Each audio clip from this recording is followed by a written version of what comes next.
It's time now for another edition of Coach's Corner here on Crusaders TV. I am Taylor Medak, and I'm pleased to be joined by Sherwood Park Crusaders head coach Adam Manah. And we are through 3/4 of the way through the 2017-2018 AJHL regular season. And Adam, we've kind of got a little past the third quarter mark as you guys have 10 games remaining now, and your record stands at 22-26-2. Had we done this video on time, as we like to do every quarter, it would have been roses and butterflies with you guys being 10-5 through that third quarter I just spoke of. But unfortunately, you guys have lost 5 in a row, and a bit of a tough stretch right now is there's teams right down your neck chasing you for playoff positioning right now. But just through the last 30 to 50 game mark, just how would you evaluate your team? Certainly. A roller coaster might be one way to describe it.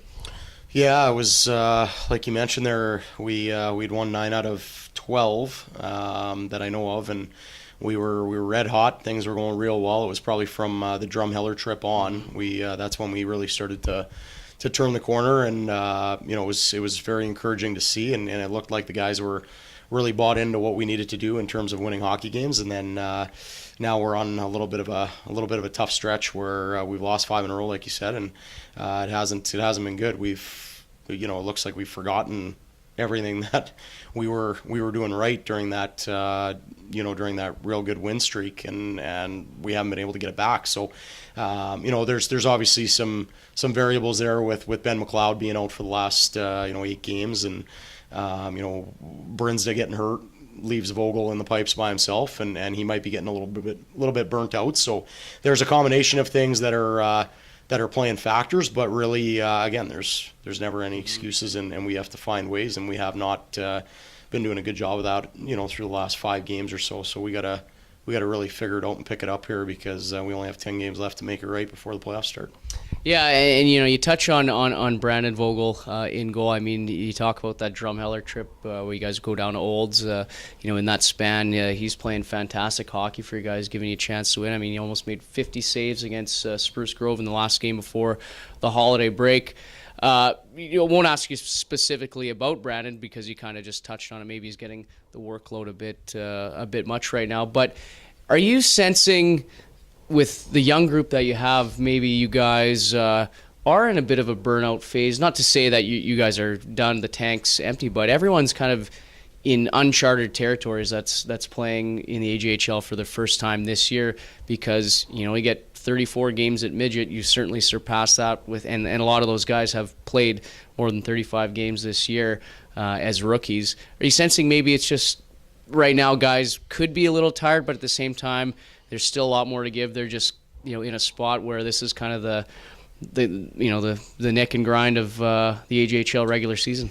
Yeah, our young guys might be feeling it a bit, but there's no excuses for our older guys and our veterans. They haven't been good enough, especially over the last stretch here, and we've always told them that we'll give them the praise and the kudos when they're doing the right things and when they're playing well and leading this team. And right now we haven't had that enough out of our leadership group, and you can't put the onus on the young guys, because to be honest, our young guys have been very good consistently throughout the season, and some of the things that we saw on this last road trip were impressive. Is that our young guys are willing to step up and answer the bell, whether it's a fight or stepping up and sticking up for a teammate on a hit, or whatever the case may be, and that's where Zapernick got into a fight Friday and didn't like how they were chirping our bench, and good on him. He's 17 turning 18 this year, and Brooks isn't an easy rink to go into, and he stepped right up to the plate, and then got his bell rung in Okotoks Saturday. But then Willens comes in and fights one of their guys as well to answer the bell. So it's good to see our young guys doing that. But in terms of our veteran group, we need way more out of them, and we need them to compete harder if we're gonna make any noise in the last 10 games and into the playoffs. Yeah, tough go in Brooks as well as in Okotoks and Calgary last weekend, as you guys finished off a stretch of 6 games in a row against the Viterra South Division. I'll ask you about Brooks. Are they just as good, if not better, than Okotoks right now? Yes. Yes, we were. It's impressive what Brooks is able to do every year. Ryan does Ryan and their staff do a real good job there, and they built a powerful program where kids want to come play there, and they recruit well from all over the place, from all over Canada and the States, and they just seem like a very well-rounded team compared to the first time we saw them about 9 games into the year. So there's a big difference in their game, the way they play with pace and the way they skate and how confident they are and how they zip the puck. Those are probably the most evident things. And not taking anything away from Okotoks. Obviously, Okotoks is having a tremendous year as well, and they're going to be right there with Brooks. And if the prediction had to come out right now, I would predict that both those teams will be in the South Final, duking it out. But everybody's probably leaning towards Okotoks this year, and after seeing both teams this weekend, it can go either way, but Brooks might have the slight edge because of how fast they play and how they move that puck around. All right, well, certainly you guys, and along with the 8 other teams in the North Division, would like to be in the finals against one of those teams. But let's go back to what you were saying about your veteran group right now. You're needing more out of them. What specifically do you need out of those guys right now? Well, leadership. We need them to lead the way on and off the ice. I guess it goes back to the work ethic and the compete side are the biggest two right now, and their games have been just too inconsistent. We shouldn't be having to talk to them at this point of the year in terms of what they need to bring to the table game in and game out. And right now we're kind of in a slide because we're not getting enough from them, and they're not stepping up either scoring wise or playing physical or just we're too soft right now. We're not getting to the net hard enough, and as a group, and we have to address that, and we got to fix that in a hurry because the only way you score goals in the playoffs when it really gets tough is by going to the net and by going to the dirty areas. And you can see that it seems like our group's been on their own page for the last 5 games, and we're not really sure why because, we won 9 out of 12 and things were going well, but that was because they were buying into what we were preaching. And right now, I guess you go through phases throughout the year, but the group needs to figure out how we have to get back to that. And we've shown a lot of video and had chats, individually as a group, and it's not clicking right now. So we gotta bring that back together here, and that starts with your leadership group in terms of preaching the message and then stepping up with your play. Well, we'll ask you about one guy who has been stepping up and really ever since coming back to you guys, and that's Arjun Atwal, the second-year guy that came back from Saskatoon, the Western Hockey League. 15 points in the month of January. He's certainly going. What is he doing right on the ice when he is putting up points and contributing to the lineup? Well, Arjun, he's been fantastic since we got him back from Saskatoon, and he's a good example of what a Crusader player should look like. The way he prepares on and off the ice, the way he handles himself, the way he conducts himself, and really how he prepares for a game. Arj is dialed in every single game, and it starts with his off ice preparation and his warm up. And we said it last year before he went to the Western League that he looks like a pro in terms of how he prepares. And it goes, guys kind of underestimate how important the preparation side is, not just the physical side, but the mental side. And Arj does, like I said, a terrific job of making sure that he's ready to go for the game. And he's one of the guys that we can really pinpoint and say that his work ethic and his compete is there every single night he steps on the ice, and that's why he's been arguably our best player for the last month or so. And if he could maybe hit the net a little bit more, he'd probably be rewarded with a few more bingos. But that's something that I think he can easily fix, and we're pretty confident that he'll be one of the go-to guys, obviously down the stretch here. You mentioned you do like the game of some of your young players going right now, and I'll ask you what your thoughts on the back end, because with Ben McLeod being out of the lineup, that's opportunity for the younger guys, and 3 2000-born players on the blue line for you. And then you guys acquire Tyler Jetty as well, who hasn't, he is a rookie as well, hasn't played in a lot, a couple of years since back in when he was in Minnesota. So what are your assessments of you and Jeff about the young decor right now? Because you did mention that you do like some of the game from the young guys, and certainly guys like it seems Aiden Yakimchuk and Blair Bush are getting opportunities now that they're healthy and getting inserted into the lineup. Yeah, we've been you can even throw Kyle into there. We talk on a daily basis about where we need improvements, where we need adjustments, and our back end in terms of being young, and with McLeod being out, it's been even younger. Has done a fairly good job. We've seen a lot of good things out of our young defensemen, and again, it goes back to a couple things. Are some guys getting burnt, and making some mental mistakes that you wouldn't see maybe in the first 25 games, and so that's going to happen. We were prepared for that right from day one, but for the most part, like you mentioned, Aiden Yakimchuk had a great weekend on the road.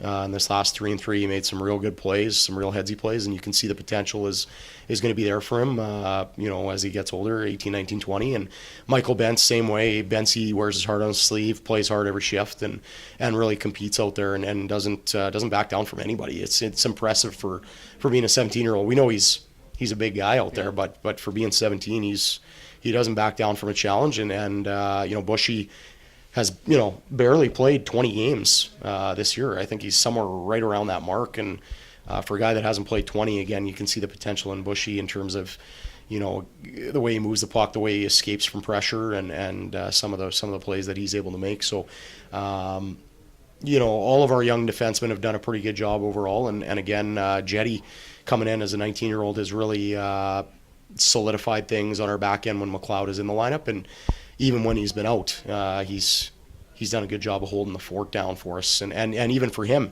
you talk about the burnout phase because he missed a year and a half, and playing so much hockey and getting called up to Tri-City, it's a lot for the kid. So you got to think that's going for him right now, and we're trying to manage not only everybody's ice time, but manage our practice time, and manage how we're handling the guys, and just to make sure that we're as fresh as we can be game in and game out. Timeline on Ben coming back? We're hoping this weekend. We thought he was going to be good for the 3-3, but we're in a spot where we're almost like we need him to be 100% and not 80 coming back, and then having him re-injure it and then go back down to 40 or 50. So we're hoping that he should be 100% for this weekend, and we need him back on our blue line. Well, let's look at the next 10 games, and we'll start with this weekend.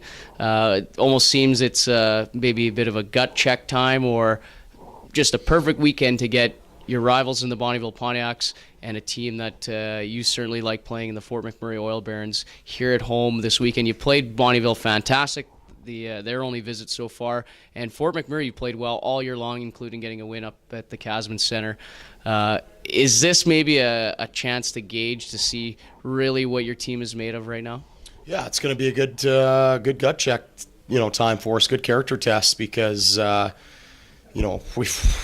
we've lost 5 in a row, and things aren't going real well, and we're it's not going to get any easier with our last 10 games in our schedule. So for us to go right back into the fire against Bonnyville, who always competes hard and works hard, is going to be a tough test. And then Fort Mac, like you mentioned, we've played them well every game except maybe the last time they were here on the Sunday, where we just didn't show up, and we let them off the hook with them playing a 3-3, and we're going to see them again on a 3-3. So for us, we really need to step up to the plate, and we're going to see what kind of character our group has in terms of when adversity hits and when things aren't going well. How are we going to handle it? Because things were going extremely well there for 12 to 15 games, and now things have kind of hit the fan a little bit in terms of our play overall. So for the guys, it's going to be a good test to see what our resiliency is like.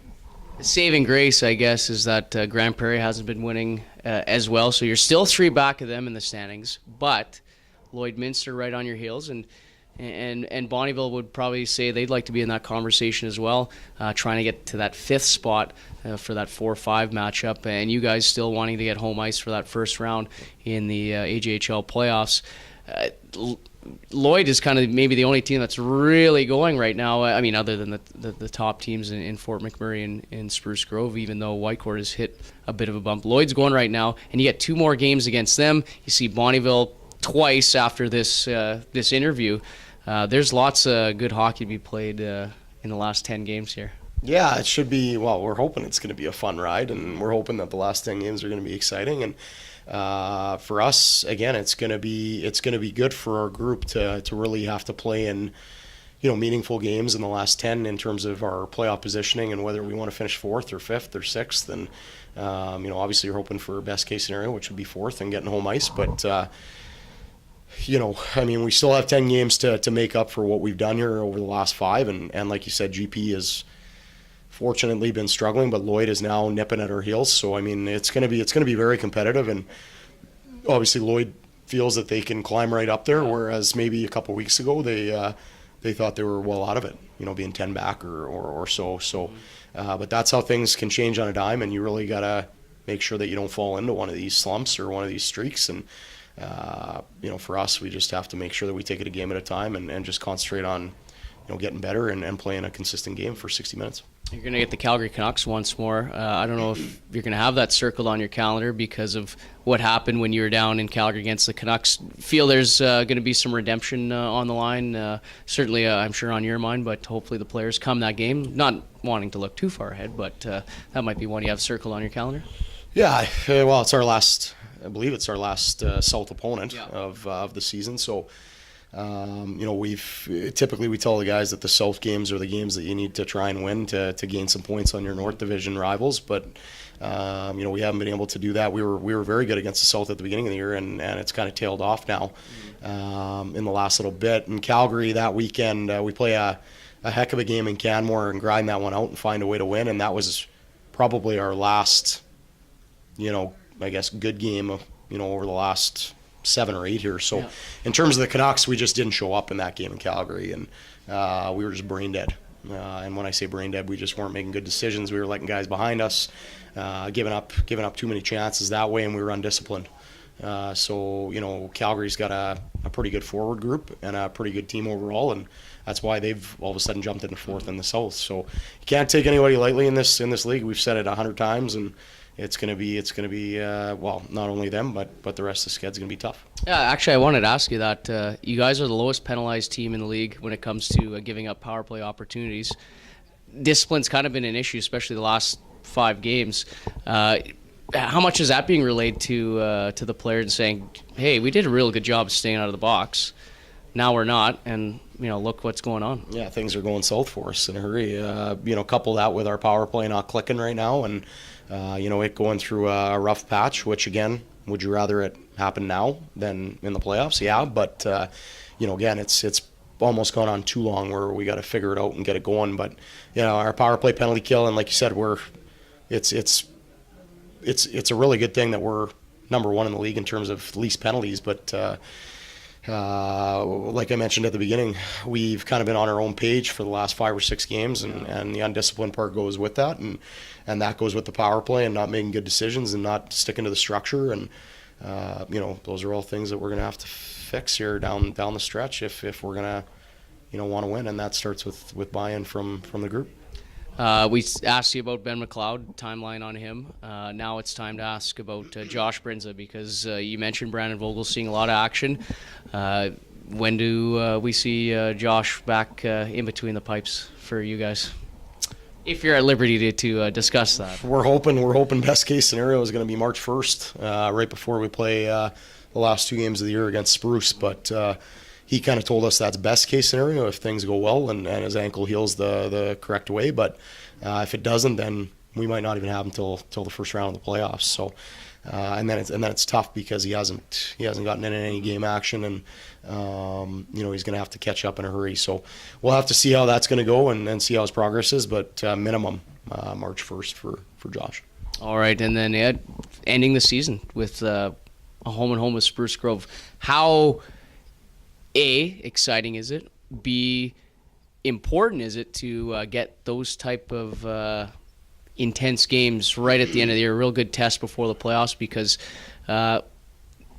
you never know. That could be a first-round matchup. Hopefully you guys don't lose any more games and fall, but you never know. But it certainly could be a couple of games that get you set up for what could be an exciting postseason. Yeah, and honestly, that's the test that you want in the last 2 games to get yourself ready for the playoffs. No better team than playing Spruce right now. They're number 1 in the North, and for us, the game at home against Okotoks.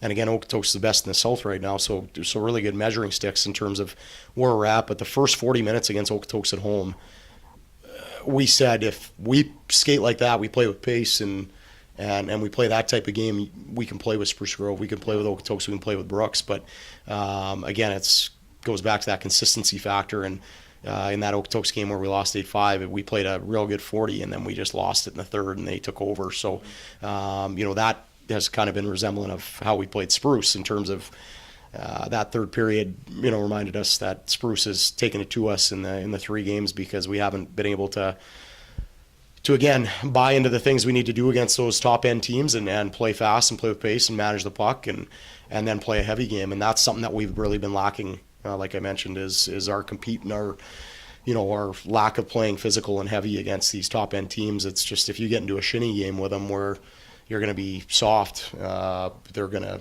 eat you up, and it won't be so good for us.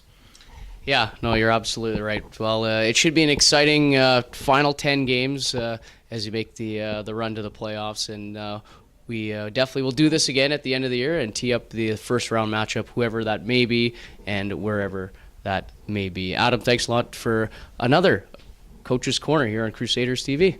Can't believe it's the last one. So well, not quite the last. Well, last of the regular season. It's crazy how fast the season's gone by. But appreciate everything. Thanks, Dale. All right, stay tuned throughout the year for another Coach's Corner coming up after the Crusaders have played 60 games in the 2017-18 AJHL regular season.